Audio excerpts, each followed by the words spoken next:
শিৱসাগৰ নামটিত ৰাইজৰ দলৰ নিৰ্বাচনী সভা।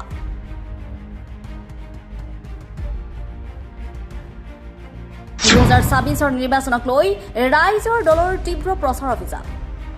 নিৰ্বাচনৰ প্ৰাক্ষণত শিৱসাগৰ সমষ্টিত ইখনৰ পাছত সিখন ৰাজহুৱা সভাত অংশগ্ৰহণ অখিল গগৈৰ। ৯৬ নং শিৱসাগৰ বিধানসভা সমষ্টিৰ অন্তৰ্গত নামটিয়ালি গাঁও পঞ্চায়তত অখিল গগৈৰ নিৰ্বাচনী প্ৰচাৰ। প্ৰতিকূল বতৰকো নেওচি কেইবা শতাধিক লোকৰ সমাগম জনসভাত। সভাত মুখ্যমন্ত্ৰী হিমন্ত বিশ্ব শৰ্মাৰ লগতে শিৱসাগৰ সমষ্টিৰ বিজেপি প্ৰক্ষেপিত প্ৰাৰ্থী কুশল দুৱৰীৰ বিৰুদ্ধে সৰব হয় অখিল গগৈ। লগতে এইবাৰ কংগ্ৰেছ মিত্ৰজোঁটৰ চৰকাৰ হলে বহু জনকল্যাণমূলক আঁচনি গ্ৰহণ কৰাৰ প্ৰতিশ্ৰুতি দিয়ে অখিল গগৈ। আজি মই আমাৰ শিৱসাগৰত নতুনকৈ অন্তৰ্ভুক্ত হোৱা নামটিয়ালি পঞ্চায়তত ঘূৰি আছিলোঁ আৰু নামটিয়ালি পঞ্চায়ত আৰু দোলাকাষৰীয়া পঞ্চায়তত যেতিয়া ঘূৰিছিলোঁ তেতিয়া দেখিছোঁ যে এই দুইটা পঞ্চায়তত আমাৰ প্ৰতি সমৰ্থন ইমান বেছি যে এই দুটা পঞ্চায়ত দেখি এনেকুৱা লাগিছে যে 80% ভোট আমি ৰাইজৰ দলে লাভ কৰিম।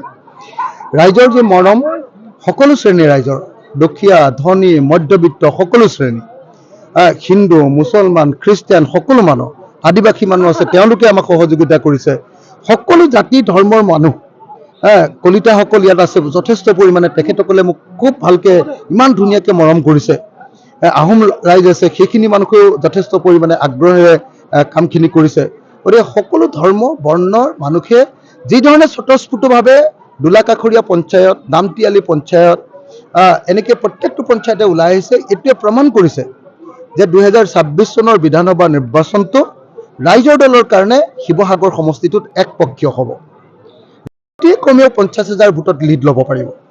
গতিকে এইবাৰ আৰু প্ৰব্লেমো হৈছে, ইয়াত যি দুজন মানুহ মোৰ বিৰুদ্ধে উঠিছে, আমাৰ প্ৰদীপ দাৰ প্ৰব্লেমটো হ'ল যে প্ৰদীপ দাই নিজে নিজৰ সমষ্টিটো ৰখাব নোৱাৰিলে।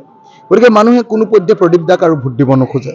দ্বিতীয় কথাটো হ'ল যে বিজেপিয়ে যিজন মানুহক ইয়াত উঠাইছে সেই মানুহজন ইমান বেছি হত্যাকাণ্ডৰ লগত, আমাৰ এই অঞ্চলৰ মানুহৰ হত্যাকাণ্ড, এই অঞ্চলৰ মানুহক হত্যা কৰিছে, শিৱসাগৰৰ মানুহক ইমান বেছি মানুহক হত্যা কৰিছে যে তেওঁক আৰু কোনো ভোট দিব নোৱাৰে।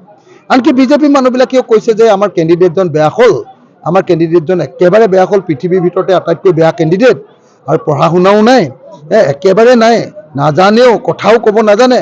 গতিকে এই মানুহজনক আমি কেনেকৈ ভোট দিম? গতিকে বিজেপিৰ মানুহবিলাকেও আমাৰ লগত সহযোগিতা কৰিছে, এজিপিৰ মানুহবিলাকেও আমাৰ লগত সহযোগিতা কৰিছে, কংগ্ৰেছ আৰু ৰাইজৰ দলটো আমি একলগ হৈ আছোৱে। গতিকে এইবাৰ 2026 চনৰ শিৱসাগৰ বিধানসভা সমষ্টিৰ নিৰ্বাচনটোত আমি অনায়াসে জিকি যাম বুলি আমি বিশ্বাস কৰিছোঁ। মই এটা বস্তু দেখিছোঁ যে মই কুশল দুৱৰীক আক্ৰমণ কৰি দিয়াৰ লগে লগে, কুশল দুৱৰীক